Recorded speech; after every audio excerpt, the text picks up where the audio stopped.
Tu sais, parfois, dans la vie, on pense tout savoir sur les gens. On les juge, on les classe, on les compare. Lui, il réussit. Elle ne fait rien. Celui-là, c'est un battant. Et pourtant, il suffit d'un tout petit détail, d'un simple silence, d'un sourire à peine visible, pour que tout bascule. Tu vas découvrir une histoire qui, au début, peut te sembler simple, presque banale. Mais je te promets, rien n'est comme tu crois. Les apparences sont trompeuses. Les rôles sont inversés. Et parfois, ceux qu'on pense invisibles sont ceux qui tiennent tout entre leurs mains. Avant de te plonger dans cette histoire, je te demande une chose. Abonne-toi à cette chaîne, active la cloche, et reste bien jusqu'à la fin. Car ce que tu vas entendre ici pourrait bien changer ta manière de regarder les autres, et peut-être même toi-même. Le salon brillait de mille lumières, les verres étaient parfaitement alignés sur la grande table, les couverts scintillaient sous le reflet chaud du lustre en cristal, et pourtant, tout paraissait glacial. L'ambiance n'était pas tendue, elle était tranchante, comme si chaque sourire cachait une lame prête à entailler le premier mot de travers. Assise à l'extrémité de la table, Léna, en robe beige discrète, jouait machinalement avec la serviette posée sur ses genoux. Elle souriait poliment, hochait la tête au bon moment, lançait un oui, c'est vrai quand il fallait. Elle maîtrisait parfaitement cet art du silence élégant. Pourtant, tout en elle criait l'inconfort. Elle le sentait déjà, ce dîner de famille allait, encore une fois, tourner au cirque. Tu ne manges pas, Léna ? Lança Julien, son compagnon, depuis le siège à sa droite, dans un murmure doux. Si, je prends mon temps. Elle mentait. Elle n'avait pas faim. Pas dans cette atmosphère où Sonia, la sœur aînée de Julien, s'acharnait déjà à imposer son ton de reine de la soirée, comme à son habitude. L'assurance de Sonia remplissait la pièce bien avant que les plats n'arrivent. Et ce soir, elle semblait particulièrement inspirée. Franchement, maman, regarde-la. Toujours aussi discrète, hein ? Dit-elle en pointant subtilement Léna du menton. C'est dommage. Elle pourrait au moins essayer de s'intégrer un peu plus, non ? Un léger rire général se fit entendre.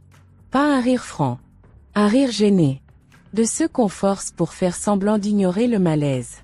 Sonia, s'il te plaît, on vient juste de commencer à manger, tenta leur mère, Madeleine, en posant sa fourchette. Oh mais je dis ça gentiment. Vraiment. C'est juste que, depuis combien de temps vous êtes ensemble, toi et Julien ? 3 ans ? 4 ? Et tu fais toujours potiche dans les dîners. Elle tourna la tête vers sa mère avec un sourire hypocrite. C'est pas moi qui exagère, hein ? Tu le vois aussi. Léna ne répondit pas. Elle prit calmement son verre d'eau, but une gorgée, et reprit sa position sans rien dire. Elle connaissait ce scénario par cœur. Moi je trouve ça admirable, tu sais, ajouta Sonia d'une voix mielleuse. Vivre sans travailler, sans responsabilité, c'est un vrai article.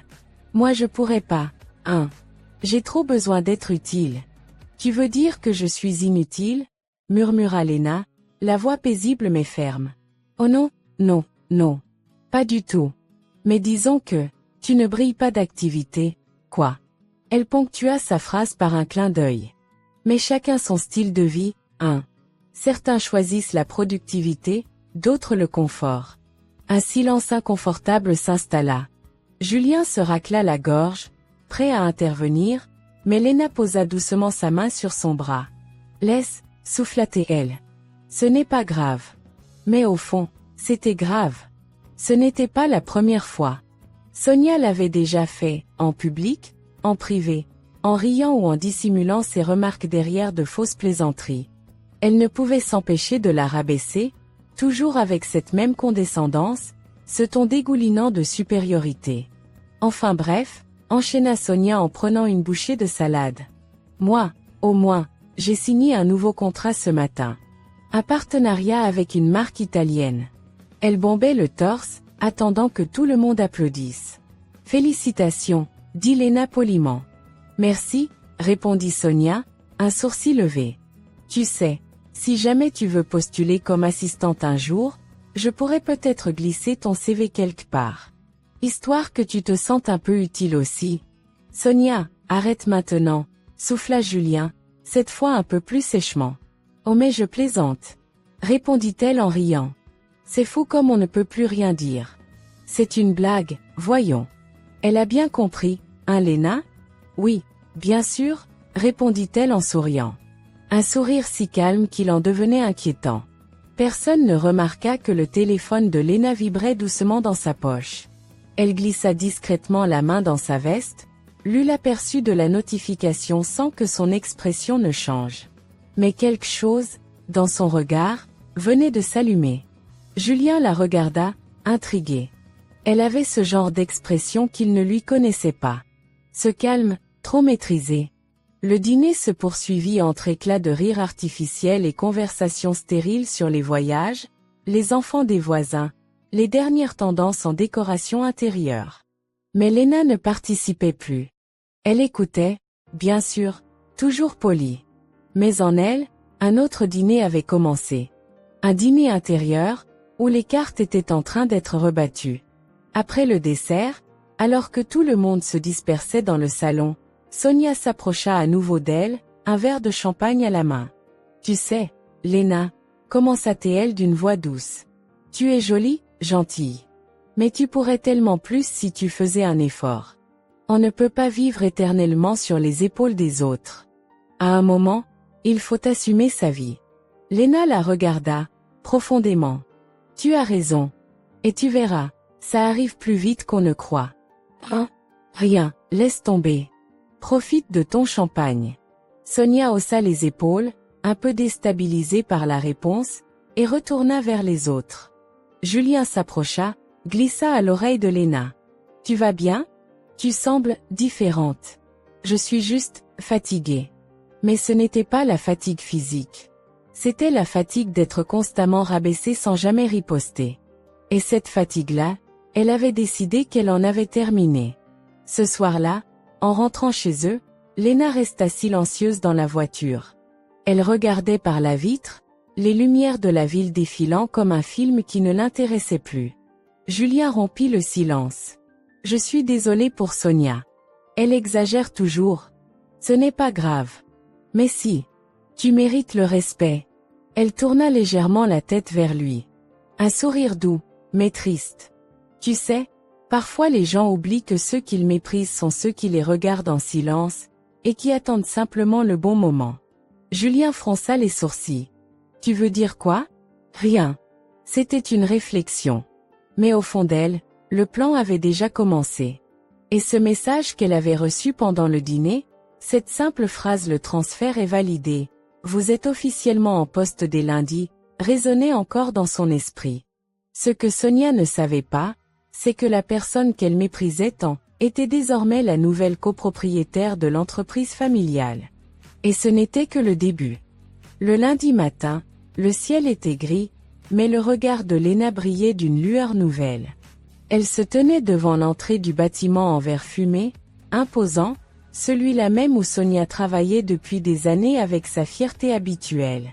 Un panneau discret affichait le nom de l'entreprise familiale, Galliard Group en mode et création.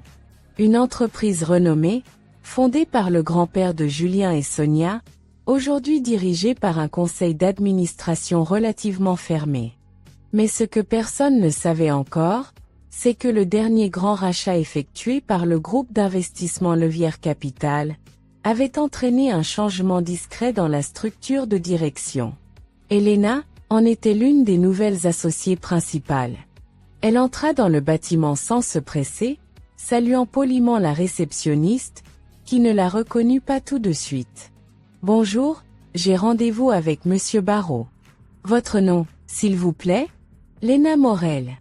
La femme vérifia sur son écran, fronça légèrement les sourcils et hocha la tête, visiblement surprise. « Bien sûr. Vous êtes attendu au 6e étage, bureau de direction B. » Léna monta calmement dans l'ascenseur, seule, le cœur serein. Ce n'était pas une vengeance qu'elle préparait, c'était un retour à ce qu'elle avait toujours été mais que personne n'avait voulu voir. Quand elle entra dans le bureau, Monsieur Barrault, le directeur des opérations, se leva immédiatement. Madame Morel, quel plaisir. Tout est prêt pour votre prise de fonction. Merci. Je préfère que nous restions discrets pour l'instant. Pas besoin de précipiter les annonces. Évidemment. L'information sur la nouvelle organisation sera diffusée la semaine prochaine, comme prévu. En attendant, vous avez accès à tous les dossiers internes. Et, je dois dire, vos premières suggestions ont déjà commencé à faire bouger les lignes. Léna sourit calmement. Elle n'avait pas besoin d'annoncer quoi que ce soit en fanfare. Elle savait que les vrais changements ne se crient pas, ils s'installent en silence. Pendant toute la matinée, elle consulta les rapports internes, les retours RH, les audits de performance et surtout, les plaintes anonymes déposées ces derniers mois contre certains cadres, dont Sonia Galliard, bien entendu. Le ton condescendant de sa belle-sœur n'était pas seulement réservé aux repas de famille. Il imprégnait aussi ses échanges professionnels, ses décisions de management et son style autoritaire. Elle prend nos idées et les présente comme les siennes. Elle humilie les stagiaires devant tout le service. Elle ne supporte pas qu'on la contredise, même avec des données concrètes. Léna referma les dossiers avec un calme glacial. Elle avait longtemps cru que le mépris de Sonia n'était qu'un rôle social qu'elle jouait pour briller. Mais non. C'était une habitude profondément ancrée, et désormais, cette habitude avait un prix. Le soir même, chez elle, Julien entra dans le salon, l'air fatigué. « Ta journée s'est bien passée ? » ?»« Oui. Tranquille. Et toi ? » ?»« Comme d'habitude. J'ai croisé Sonia au bureau. Elle était énervée.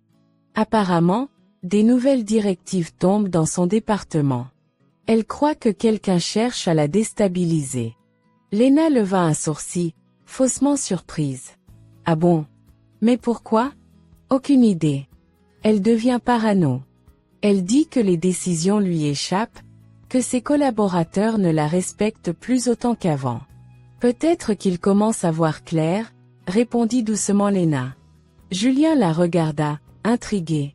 Elle parlait avec un calme étrange, comme si elle observait les choses d'un point de vue supérieur, sans vraiment s'en mêler, alors qu'elle était au centre de tout. Tu sais, tu parles souvent comme si tu savais quelque chose que moi, je ne sais pas, murmura-t-il. Léna sourit sans répondre. Le lendemain, au sein de l'entreprise, l'effet Léna commençait déjà à se faire sentir. Une nouvelle circulaire avait été diffusée au département clé.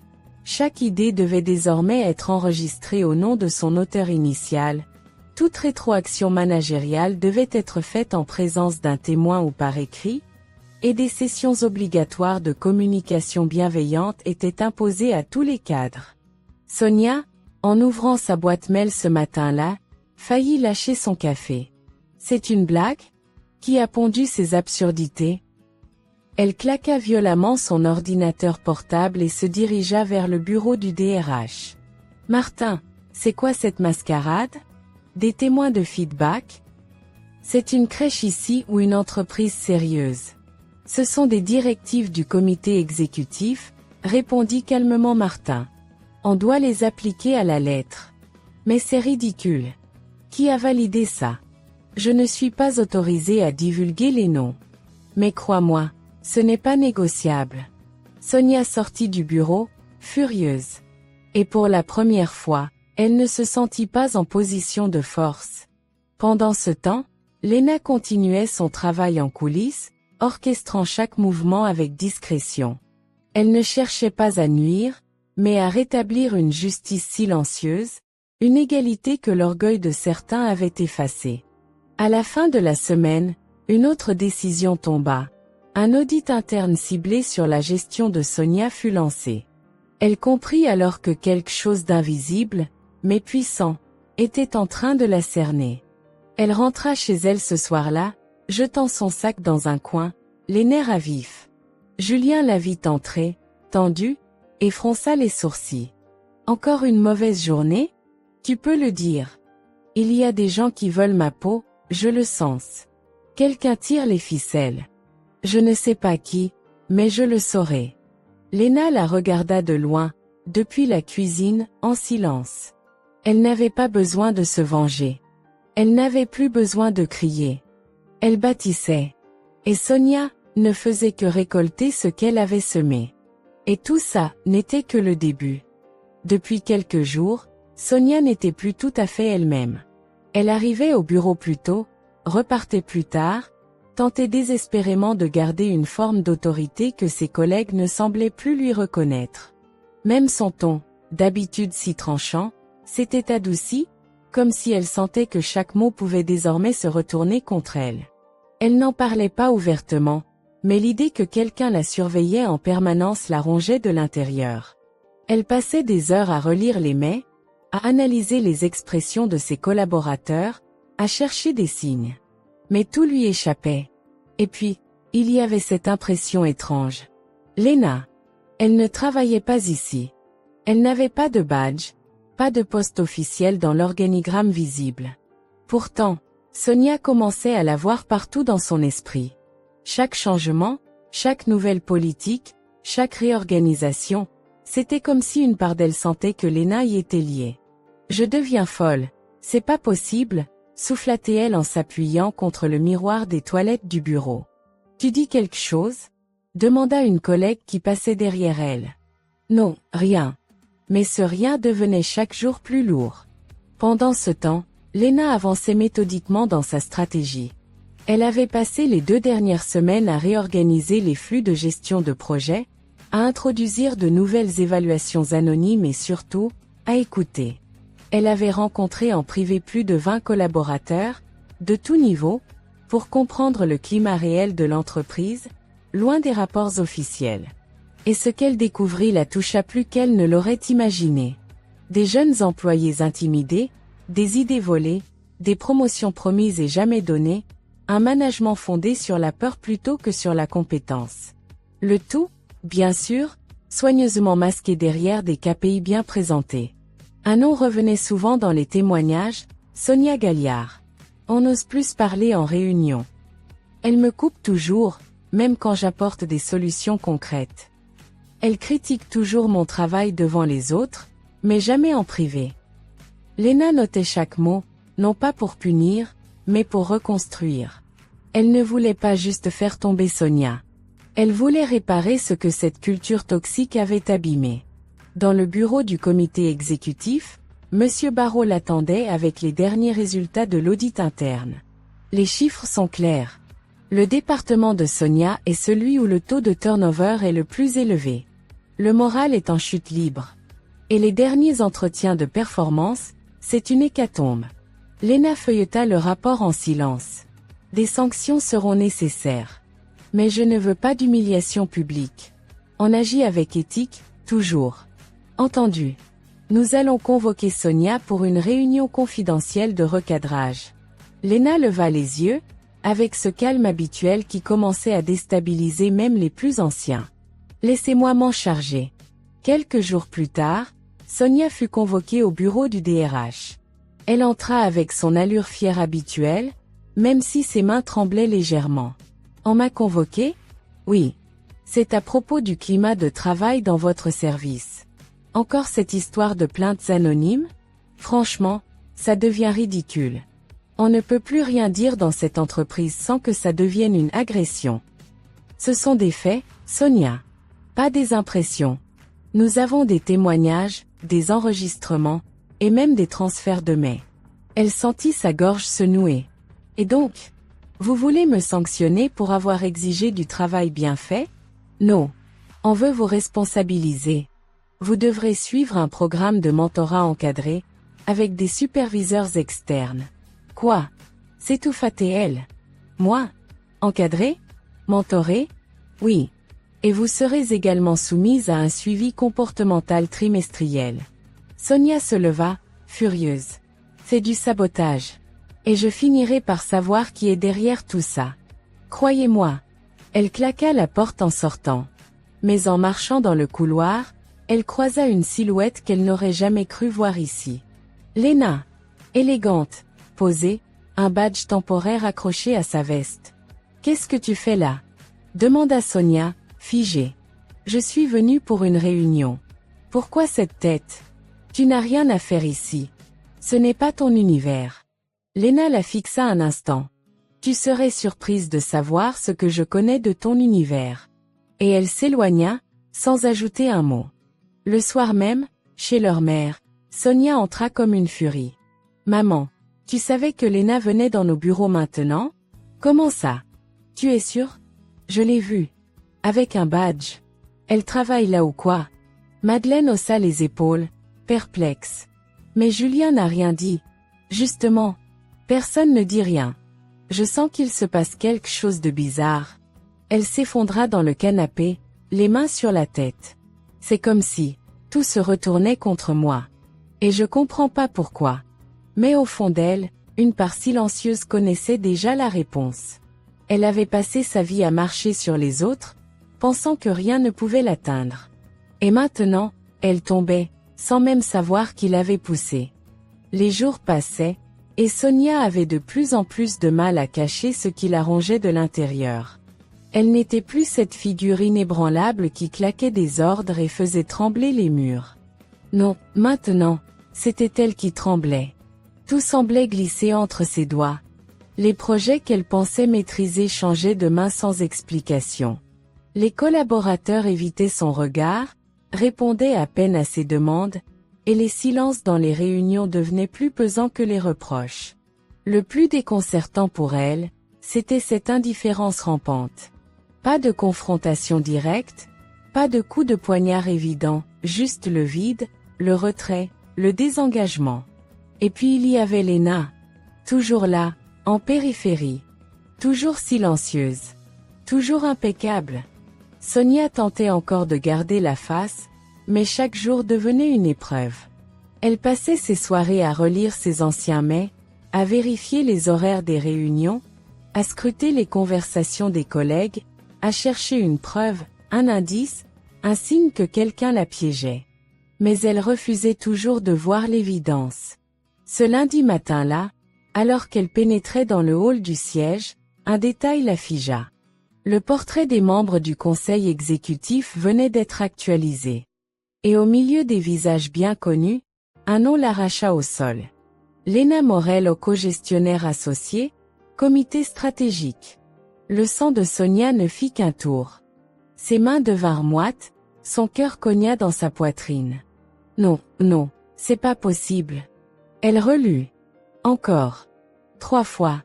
Son regard glissa sur la photo officielle de Lena, en tailleur sobre, regard déterminé. Elle se sentit étouffée. C'est une blague, c'est un cauchemar.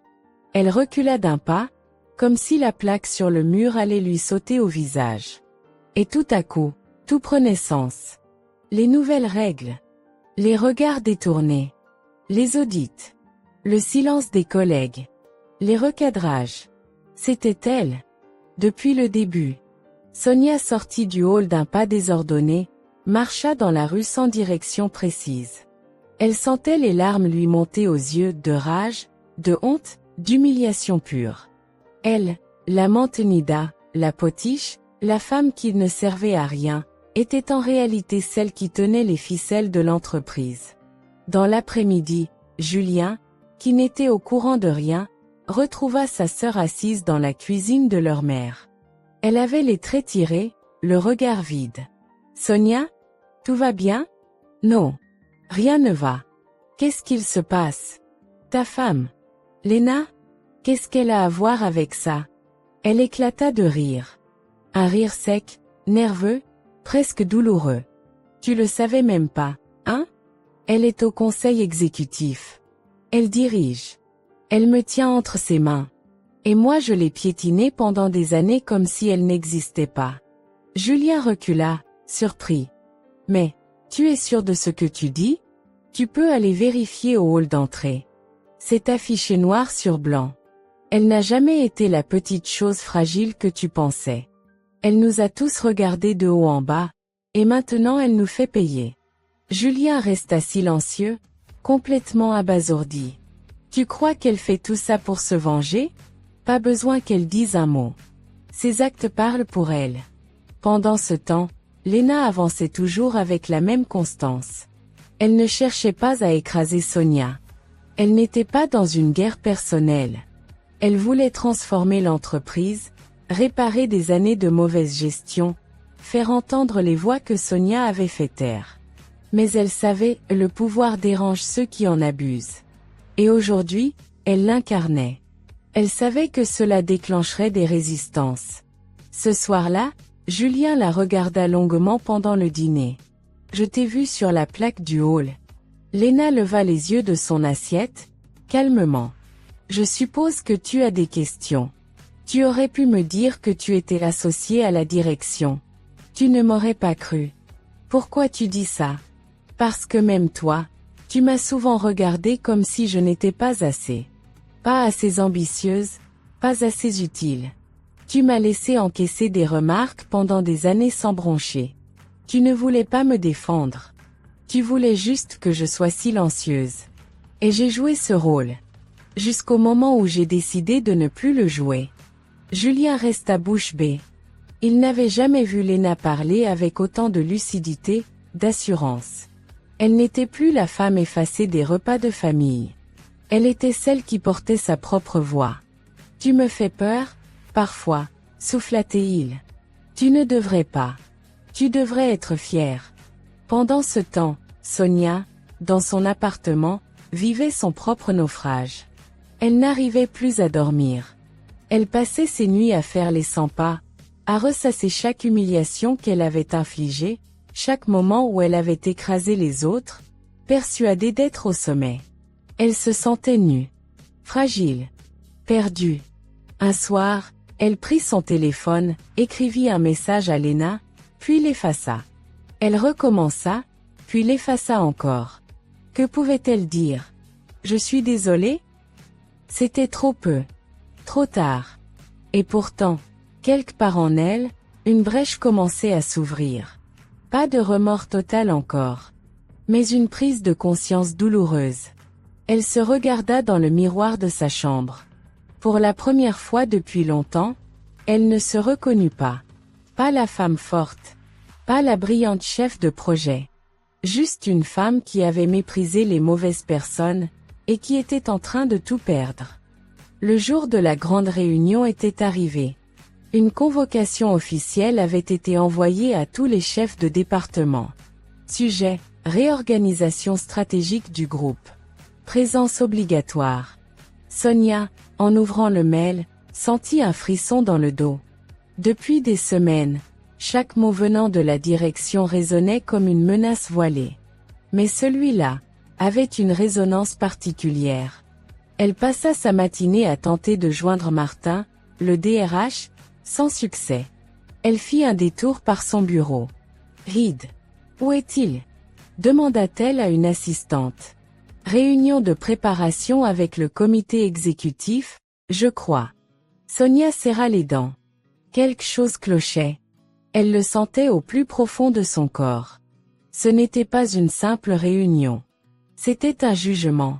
À 14 heures précises, tous les cadres supérieurs étaient réunis dans la salle de conférence principale. La pièce, d'habitude remplie d'agitation, était aujourd'hui étrangement calme. Une tension sourde flottait dans l'air.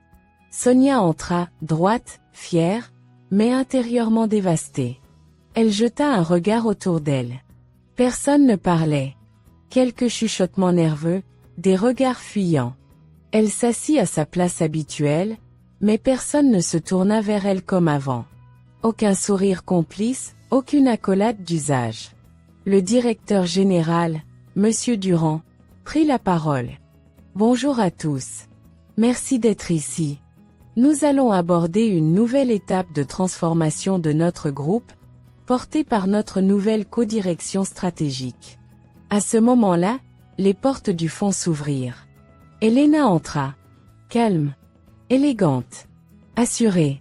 Sonia sentit son estomac se tordre. Le monde entier semblait basculer sur sa chaise. Léna s'avança lentement vers le pupitre. Elle salua les membres du conseil, puis fit face à l'ensemble des cadres. Bonjour à tous. Pour ceux qui ne me connaissent pas encore officiellement, je suis Léna Morel, et à partir d'aujourd'hui, je prends la direction opérationnelle du comité de transformation stratégique. Un murmure traversa la salle. Vous vous demandez peut-être pourquoi ce choix. La réponse est simple, il est temps de remettre l'humain au cœur de cette entreprise. De remettre l'équité là où il n'y avait que l'arrogance. Le respect, là où il n'y avait que domination. Sonia ne respirait plus. Je ne suis pas ici pour régler des comptes, continua Lena. Mais pour construire un environnement où chacun a sa place. Où aucune idée n'est volée, où aucun collaborateur ne se sent écrasé. Elle lança un regard franc vers Sonia. Leur premier vrai face-à-face public. Et cela commence dès aujourd'hui. Monsieur Durand reprit brièvement la parole, avant de céder à nouveau la parole au DRH, qui annonça les nouvelles mesures, restructuration des équipes, nouvelles affectations, et surtout, ouverture d'une enquête formelle sur les méthodes de gestion de certains cadres, dont les comportements avaient été jugés problématiques. Une procédure interne a été ouverte à l'encontre de Madame Sonia Galliard, déclara-t-il avec gravité. Elle sera mise en retrait temporaire de ses fonctions, dans l'attente de la conclusion de l'enquête. Sonia voulut se lever, protester, crier que c'était injuste. Mais aucun son ne sortit. Elle vit les regards qui autrefois l'admiraient se détourner. D'autres la fuyaient. Certains, même, souriaient discrètement. Elle baissa les yeux. Elle avait perdu. Pas juste son poste, mais toute la stature qu'elle croyait inébranlable. Dans les jours qui suivirent, le silence dans son appartement devint étouffant. Elle ne recevait plus de mails. Son téléphone ne sonnait plus. Les seuls messages venaient de RH, demandant des documents, des comptes rendus, des justificatifs. Elle tenta d'écrire à Lena. Encore. Elle effaça le message. Encore. Elle n'avait jamais su s'excuser. Jamais su faire marche arrière. Et maintenant, c'était sa fierté qui la brûlait. Julien, de son côté, ne savait plus comment se positionner. Il passait ses journées à se poser des questions, à observer sa femme avec un mélange de distance et d'admiration, parfois même de peur. « Pourquoi tu ne m'as rien dit depuis tout ce temps ? Parce que tu ne voulais pas voir. Parce que tu croyais que ta famille était au-dessus de tout. Mais tu aurais pu m'impliquer. M'expliquer. Tu aurais voulu que je me justifie pour exister ? » Elle le regarda droit dans les yeux. « Je ne voulais pas t'expliquer. Je voulais que tu comprennes tout seul. » Il baissa les yeux. Elle avait raison. Il avait été aveugle. Et silencieux quand il aurait dû parler. Sonia, de son côté, restait seule. Sa mère avait tenté de l'appeler, de la consoler. Mais même cela, elle refusait. Trop d'orgueil. Trop de honte.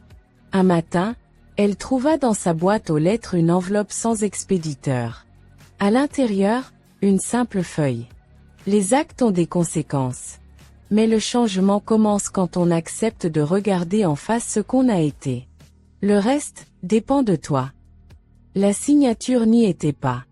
Mais elle n'en avait pas besoin. Elle savait. Sonia resta longtemps assise, la lettre dans les mains, les larmes coulant lentement sur ses joues. Pas de vengeance. Pas de haine. Juste une vérité froide. Et un miroir dans lequel elle ne voulait plus se regarder.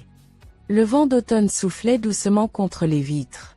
Le ciel était bas, couvert de nuages gris, comme si l'univers lui-même retenait son souffle. Sonia n'avait pas quitté son appartement depuis plusieurs jours. Le salon, autrefois si impeccable, était en désordre, des piles de dossiers, des carnets ouverts, des tasses de thé à moitié vides, et surtout, un silence pesant. Pas celui de la tranquillité. Celui du vide. Depuis la suspension de ses fonctions, elle s'était isolée, évitant tout le monde, même sa propre famille. Elle avait toujours cru que le travail était le centre de son identité. Mais aujourd'hui, elle ne savait plus qui elle était sans ce pouvoir, sans ce bureau, sans ce rôle. Chaque matin, elle se levait machinalement, s'habillait comme pour aller travailler, puis s'asseyait dans le canapé, immobile. Et chaque jour, elle relisait la lettre laissée par Lena. Pas une menace. Pas un triomphe. Une invitation à réfléchir. Le changement commence quand on accepte de regarder en face ce qu'on a été. Cette phrase tournait en boucle dans sa tête. Un après-midi, elle prit une décision. Peut-être la première décision sincère depuis longtemps. Elle attrapa son ordinateur, ouvrit un document vierge, et commença à écrire. Pas une plainte, ni une justification. Une lettre. Une vraie. Léna. Je ne sais pas par où commencer. Je crois que je n'ai jamais appris à dire pardon sans me justifier. Je t'ai méprisé. Parce que je croyais que ma valeur venait du pouvoir que j'exerçais sur les autres. Tu étais mon miroir, celui que je refusais de regarder parce que tu représentais tout ce que je voulais cacher. Ma peur, mon insécurité, mon vide. Tu n'as jamais levé la voix, jamais humilié en retour. Tu as simplement laissé la vérité parler pour toi. Et elle m'a frappé plus fort que tous les mots. Je ne te demande pas de me pardonner. Mais je veux apprendre. Changer. Et si tu acceptes, je suis prête à recommencer, autrement. Elle resta un long moment à regarder les mots sur l'écran. Puis elle l'envoya. Quelques jours plus tard, une réponse arriva. Courte, claire, déroutante. Si tu veux vraiment recommencer, viens demain. 9 heures, service logistique. Pas de statut. Pas de titre. Pas de privilège. Juste un point de départ. À toi de choisir ce que tu feras avec. Sonia resta figée devant l'écran. Un mélange d'humiliation et d'espoir. Elle ne savait pas si elle en était capable. Repartir de zéro.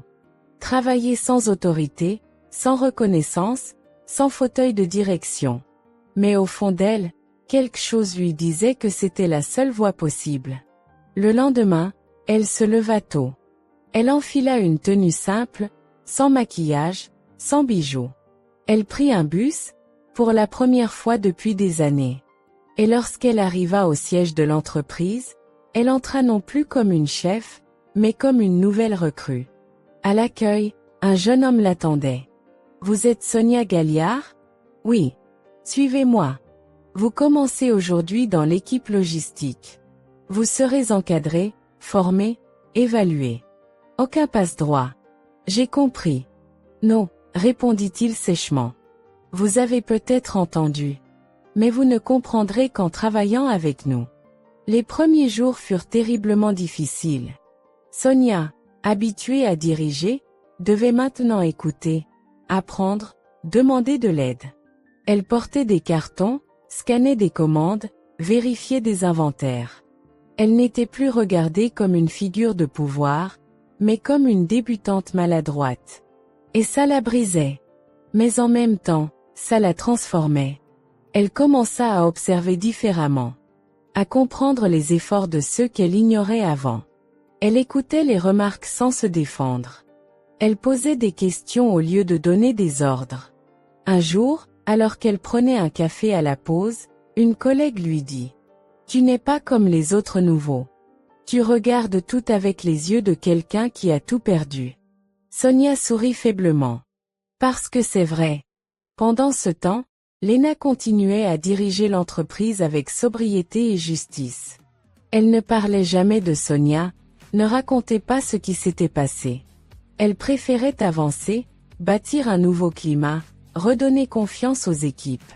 Julien, lui, observait sa femme avec un mélange de fierté et de confusion. Il ne la reconnaissait plus.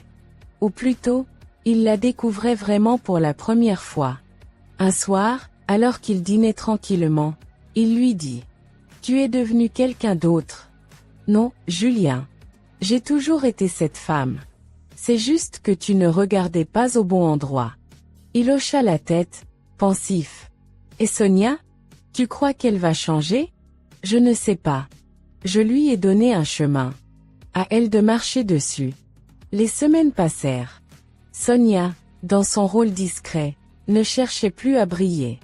Elle écoutait, travaillait, apprenait. Elle comprenait. Elle doutait. Et, un jour, en rangeant un carton, elle entendit son prénom.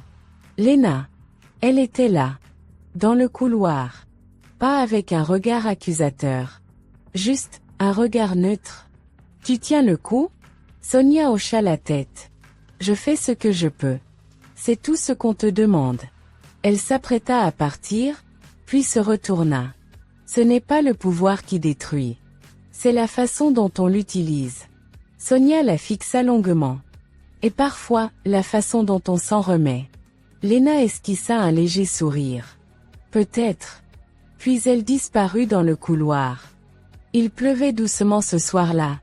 Une pluie fine, presque mélancolique, tapotait les fenêtres du petit appartement où Sonia vivait désormais seule. Elle regardait les gouttes couler lentement sur la vitre, un mug de thé tiède entre les mains. Des mois avaient passé depuis ce jour où tout avait basculé. Le bruit des cartons, des listes d'inventaire, les conversations simples avec ses nouveaux collègues, tout cela faisait désormais partie de sa routine. Elle n'était plus chef, plus figure d'autorité. Elle était juste Sonia. Et c'était peut-être la chose la plus difficile qu'elle ait jamais appris à être. Elle pensait souvent à l'ancienne version d'elle-même. Celle qui entrait dans une pièce avec assurance, qui parlait fort, qui dominait, jugeait, imposait. Elle ne la haïssait pas, mais elle ne voulait plus jamais lui ressembler. Ce soir-là, une enveloppe glissée sous sa porte l'attendait. Elle l'ouvrit, curieuse. Dîner de famille, samedi soir, chez maman. On espère te voir. Signé, Julien. Sonia resta quelques secondes figée, puis laissa un léger soupir lui échapper. Elle n'avait pas revu tout le monde depuis sa chute. Et l'idée de revenir dans cet espace, de s'asseoir à la même table que Léna, la rendait nerveuse. Mais elle savait aussi que le vrai changement ne se prouve pas en silence. Il se vit, au grand jour. Le samedi soir arriva plus vite qu'elle ne l'aurait voulu. Elle choisit une robe simple, sans extravagance. Pas pour paraître humble, mais parce que la sobriété lui semblait plus juste, désormais. Lorsqu'elle entra dans la maison familiale, le silence s'installa quelques secondes. Même Madeleine, leur mère, sembla retenir son souffle en la voyant passer la porte. Julien s'avança le premier, l'accueillit d'un sourire sincère. « Content que tu sois venu. Moi aussi. Même si j'ai hésité. » Il hocha la tête, compréhensif. Elle entra lentement dans le salon, saluant chacun avec discrétion. Mais son regard finit, inévitablement, par croiser celui de Léna. Elle était là, assise calmement près de la fenêtre, un verre à la main. Sereine. Équilibrée. Difficile à lire. Sonia s'approcha. « Bonsoir. Bonsoir. » Un silence léger s'installa. « Merci pour l'invitation. » C'était celle de Julien. « Mais je suis contente que tu sois venu. » Sonia hocha la tête. « Je ne sais pas ce que tu penses de moi aujourd'hui. Je ne sais même pas ce que je pense de moi-même, parfois. Je pense que tu essaies. Et c'est déjà beaucoup. » Sonia sentit sa gorge se nouer. « Tu aurais pu m'écraser. Me ridiculiser devant tout le monde. Tu avais tous les moyens pour le faire, mais tu ne l'as pas fait. Je n'avais pas besoin de te détruire. Tu t'en serais chargé toi-même. Et puis, Léna la regarda profondément. Je ne voulais pas devenir ce que tu étais autrefois. Un silence lourd et doux à la fois s'installa. Sonia, émue, murmura. Tu es plus forte que je ne l'ai jamais été. Non, Sonia. Je suis juste restée debout pendant que toi, tu criais. Les deux femmes se regardèrent encore quelques secondes. Puis Léna leva doucement son verre. À la reconstruction. Sonia sourit, timidement, et trinqua. À la reconstruction. Le dîner se passa dans une ambiance étonnamment paisible. Les sujets futiles revinrent, les éclats de rire sincères aussi. Sonia, cette fois, écoutait plus qu'elle ne parlait.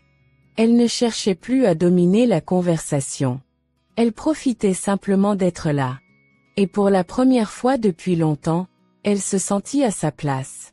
Pas au sommet, mais dans sa vérité. Quelques semaines plus tard, Léna recevait un rapport interne du service RH. Il notait une forte amélioration du climat dans l'équipe logistique, notamment autour de l'ancienne chef de projet, reconvertie en analyste terrain. Les collègues la décrivaient comme humble, attentive, respectueuse. Léna ferma le dossier avec un sourire discret. Comme quoi, les gens peuvent vraiment changer. Elle leva les yeux vers la fenêtre de son bureau, regardant la ville en contrebas. Le chemin n'avait pas été facile. Mais elle avait fait ce qu'elle était venue faire. Et plus encore, elle avait permis à une autre de renaître. Pas par vengeance, mais par force intérieure, par dignité, par choix. Le temps passa. Les années aussi. Sonia grimpa de nouveau dans l'entreprise. Lentement. À la force de ses actions, pas de ses mots. Elle ne devint plus jamais chef comme avant. Mais elle devint mentor, formatrice, pilier humain de son équipe. Et un jour, lors d'une formation d'intégration, une nouvelle recrue lui posa une question. « Vous avez toujours été comme ça, aussi calme et à l'écoute ?» Sonia sourit doucement. « Non. Avant, j'étais tout l'inverse. Et j'ai appris, à la dure, que ce n'est pas le pouvoir qui fait un bon leader, c'est l'humilité. » Et à cet instant, elle sut. Elle avait changé. Et cette fois, c'était pour de vrai. Et maintenant que cette histoire est arrivée à sa fin, prenons un moment pour respirer. Pour fermer les yeux, ressentir tout ce que nous venons de vivre ensemble, et nous poser une question simple. Qu'est-ce que tout cela nous apprend réellement? Parce que ce n'était pas juste une histoire de conflits familiaux, d'orgueil et de revanche. Non, c'était bien plus que ça. C'était le reflet d'une réalité silencieuse que beaucoup d'entre nous vivent ou ont déjà vécu à un moment de leur vie. Se sentir sous-estimé, rabaissé, jugé sur les apparences, sur ce que l'on montre ou ce que l'on ne montre pas. Peut-être que, quelque part dans cette histoire, vous vous êtes reconnu en Léna. Cette femme calme, discrète, souvent effacée, que les autres regardaient sans vraiment voir. Peut-être avez-vous ressenti cette douleur silencieuse, cette colère étouffée que l'on garde au fond de soi quand on est traité comme une ombre. Et peut-être aussi que vous avez, un jour, croisé une Sonia sur votre chemin, quelqu'un qui vous a blessé, volontairement ou non, par des mots, des regards, des attitudes de supériorité. Et si aujourd'hui, cette histoire vous a touché, c'est peut-être parce qu'elle vous rappelle qu'il existe une force immense dans le silence, une puissance douce dans la patience, et une dignité profonde dans le respect de soi-même. Léna n'a pas crié. Elle n'a pas humilié en retour. Elle n'a pas cherché à détruire. Elle a simplement agi avec sagesse, avec stratégie, mais surtout avec humanité. Elle a montré que le véritable pouvoir n'est pas celui qui écrase, mais celui qui élève. Que la plus belle des victoires n'est pas celle où l'on fait tomber les autres, mais celle où l'on se tient debout sans écraser personne. Et Sonia, de son côté, nous rappelle autre chose d'essentiel, que même ceux qui ont blessé, humilié, dominé, peuvent changer. Que personne n'est irrécupérable. Que le cœur humain, aussi dur soit-il, peut apprendre à s'adoucir. Elle a touché le fond, oui. Mais elle a choisi de se relever, de repartir du début, de reconstruire autre chose, autrement. Et vous, chers amis qui êtes arrivés jusqu'ici, qu'est-ce que cette histoire a éveillé en vous? Est-ce qu'il y a dans votre vie quelqu'un que vous avez peut-être sous-estimé? Est-ce que vous avez été, parfois, du côté de ceux qui jugent trop vite? Ou êtes-vous de ceux qui portent des blessures profondes causées par le mépris des autres? Cette histoire est une invitation à la réflexion, au pardon, à l'évolution.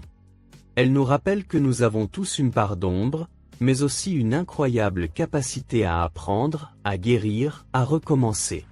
Si cette histoire vous a touché, je vous invite à nous le dire dans les commentaires.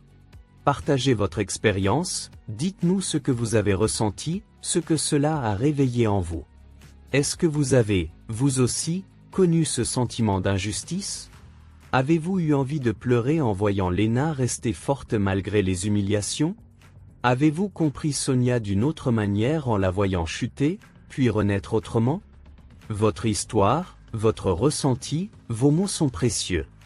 Ils peuvent résonner dans le cœur d'une autre personne qui lira ce commentaire et qui se sentira moins seule. Ensemble, construisons un espace de partage, de bienveillance, de compréhension mutuelle. Et si ce contenu vous a apporté quelque chose, un frisson, une larme, une prise de conscience, je vous demande humblement de soutenir ce projet. Laissez un like, abonnez-vous à la chaîne, partagez cette histoire avec quelqu'un qui en a besoin. Cela peut être un ami, un membre de votre famille, un collègue, quelqu'un qui vit un moment difficile et qui a besoin de se sentir vu, entendu, compris. Ce geste simple peut faire une grande différence. Et maintenant, si vous me permettez, j'aimerais aller un peu plus loin avec vous. Parce que cette histoire, aussi belle et forte soit-elle, ne serait rien sans une vérité plus grande, plus éternelle encore. Une vérité qui dépasse nos blessures humaines, nos rivalités, nos erreurs, nos fiertés, une vérité qui parle d'amour, de salut, de rédemption. Une vérité qui se trouve dans un seul verset de la Bible, mais qui contient tout, Jean 3h16. Car Dieu a tant aimé le monde qu'il a donné son Fils unique, afin que quiconque croit en lui ne périsse point, mais qu'il ait la vie éternelle. Prenez une seconde. Relisez ces mots. Ce n'est pas juste une phrase religieuse. C'est un cri d'amour. Une déclaration divine. Une promesse vivante. Dieu, le Créateur de tout ce qui existe, vous aime. Personnellement. Immensément. Infiniment. Pas pour ce que vous faites. Pas pour ce que vous réussissez. Pas pour ce que les autres disent de vous. Il vous aime parce que vous êtes son enfant. Il vous connaît mieux que quiconque. Il connaît vos blessures, vos erreurs, vos regrets, vos failles, et pourtant, il vous tend la main.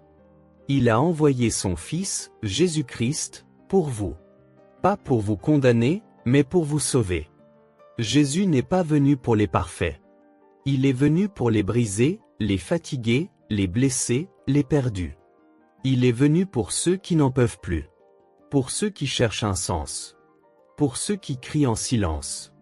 Comme Léna, peut-être que vous avez vécu dans le silence, en portant vos douleurs sans que personne ne les voie. Comme Sonia, peut-être que vous vous êtes construit une image de force, mais au fond, vous vous sentez vide, seul, fatigué. Mais Jésus vous voit. Jésus vous entend. Jésus vous comprend. Et il vous appelle. Il ne vous force pas. Il vous invite. Accepter Jésus-Christ dans votre vie, ce n'est pas devenir religieux.